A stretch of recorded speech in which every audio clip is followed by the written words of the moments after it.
Day guys, ഞാൻ വീണ്ടും ഒരു ലോൺ ഓഫ് വീഡിയോ ആയിട്ടാണ് വന്നത്. സോ ഗൈസ്, നിങ്ങൾക്ക് ഫസ്റ്റ് തന്നെ ഇതിലൂടെ കാണാൻ പറ്റും എൻ്റെ മൂവ്മെൻറ്റും കലാപരിപാടികളൊക്കെ. സോ ഗൈസ്, മാച്ച് തുടങ്ങി. അങ്ങനെ ഞാൻ ഗൈസ് പോകുമ്പോൾ തന്നെ അവന് അവിടുന്ന് വളഞ്ഞോടിയിട്ടുണ്ടായിരുന്നു. അതെനിക്ക് ഇഷ്ടപ്പെട്ടു. അത് നല്ലൊരു ഇതായിരുന്നു. അങ്ങനെ ഗൈസ് അവന് പെട്ടെന്ന് എൻ്റെ മീത്തൊക്കെ ചാടി വന്ന് ഞാൻ ഗൈസ് കുത്തിപ്പിടിക്കാനുള്ള ഗൈസ് ഏടായിട്ട് എനിക്ക് ഹെഡ് ഷോട്ടും കാര്യങ്ങളൊന്നും അടിക്കാൻ പറ്റണില്ല. എന്തുകൊണ്ടാണെന്നറിയില്ല. ഡിപ്രഷൻ ആയതുകൊണ്ടാണ് ഗൈസ്. ദെൻ അവനെ കുത്തിപ്പിടിക്കാൻ നോക്കിയപ്പോൾ ഗൈസ് ഞാൻ തിരിച്ചൊരെണ്ണം അങ്ങോട്ട് കൊടുത്തു. അത്ര തന്നെ.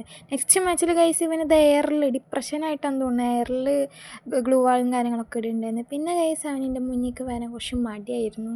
അങ്ങനെ ഗൈസ് ഞാൻ ആ മാച്ച് കൊടുത്ത്. അതെന്ന് പറഞ്ഞാൽ ഹെഡായിരുന്നു. അത് അറിയാണ്ട് തട്ടിയതാണെന്നാലും കുഴപ്പമില്ല. സോ ഗൈസ് ഇവിടെ നെക്സ്റ്റ് മാച്ചും കാര്യങ്ങളൊക്കെ ആയി. അങ്ങനെ ഗൈസ് ഞാൻ നോക്കുമ്പോൾ അവനെ കാണാൻ നോക്കുമ്പോൾ ഗൈസ് അവൻ്റെ ബാക്കിൽ വന്നിരിക്കണം. അങ്ങനെ ഗൈസ് ഇവമ്പി വെച്ച് അവനെ കുത്തിപ്പിടിച്ച് കൊന്ന് കളഞ്ഞ്. അത്ര തന്നെ. നെക്സ്റ്റ് മാച്ചും ഗൈസ് ഞാൻ ഹെഡാണ്. അത് കുഴപ്പമില്ലായിരുന്നു. പിന്നെ ഗൈസ് ലാസ്റ്റ് മാച്ചായിരുന്നു. അവനക്ക് എന്നോട് എന്തോ ഒരു ദേഷ്യം കൂടിയിരിക്കണ്. ആ രീതിയിൽ ഗൈസ് അവന് വന്നു. പക്ഷെ അവന് മൂഞ്ചി അത്ര. So guys bye.